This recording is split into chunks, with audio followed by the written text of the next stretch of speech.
जैसे कि इस एग्जांपल में देखते हैं कि in a decathlon held over 2 days the following performances were recorded in the high jump and long jump, all distances are in metres. तो लॉन्ग जंप और हाई जंप की वैल्यू हाई जंप पे X हमने माना है और वो long jump को हमने वाई माना है। ठीक है, A B C D E F G कितने हो गए हमारे पास, 3 और 4 7 हमारे पास गिवन है डेटा। ठीक है, तो हम एक्स और वाई दोनों की वैल्यू कैलकुलेट कर सकते हैं।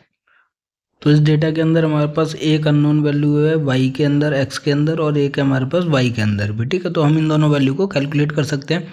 हमारे पास जो कंटिन्यूस डेटा गिवन है वो है हमारे पास 5 डेटा।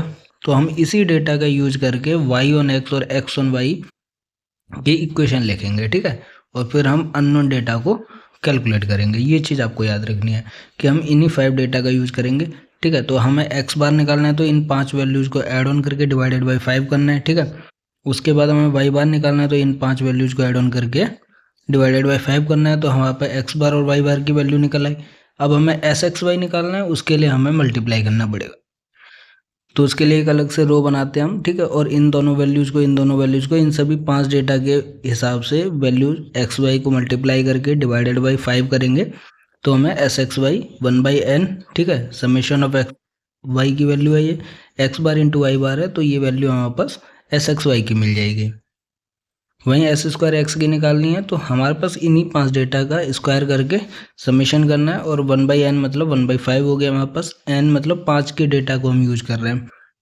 माइनस का एस एक्स का स्क्वायर हो गया तो 0.001344 एस स्क्वायर एक्स की वैल्यू निकल आई। ठीक है, तो हमारे पास इक्वेशन हम बना लेते हैं, वाई माइनस का वाई बार एस स्क्वायर एक्स को नीचे रख के एस एक्स वाई ऊपर है, वाई और एक्स माइनस का एक्स बार है।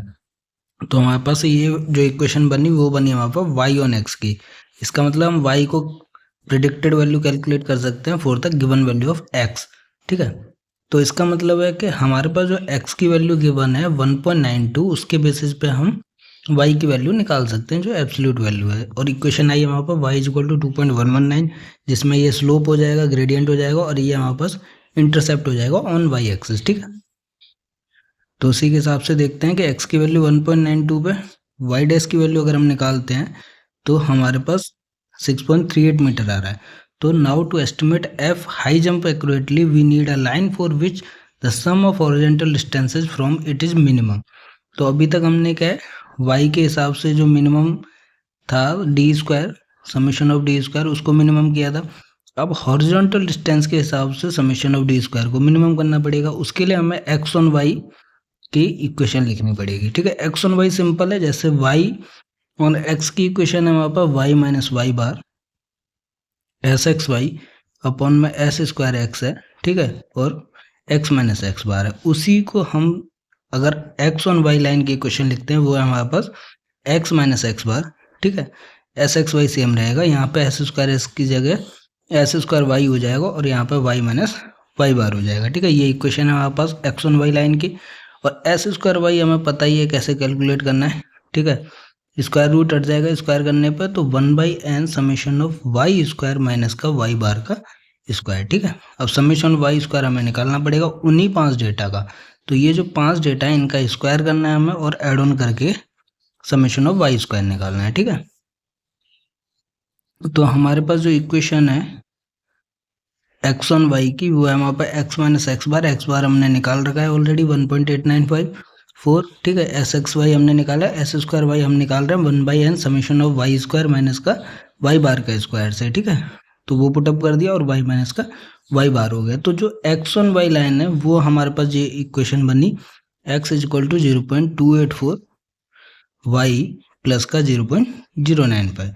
अब इस इक्वेशन के बेसिस पे हम एक्स की वैल्यू मतलब के हाई जंप की वैल्यू कैलकुलेट करेंगे, जिसके लिए हमारे पास y की वैल्यू गिवन है 6.44। ठीक है, तो 6.44 हम y की वैल्यू पुट करेंगे एक्स ऑन वाई लाइन पे, तो हमारे पास जो x बार की वैल्यू मिलेगी 1.92 मीटर मिलेगी। ठीक है, तो to use all the functions variable in LR mode the coordinates can be typed in with the pairs reversed.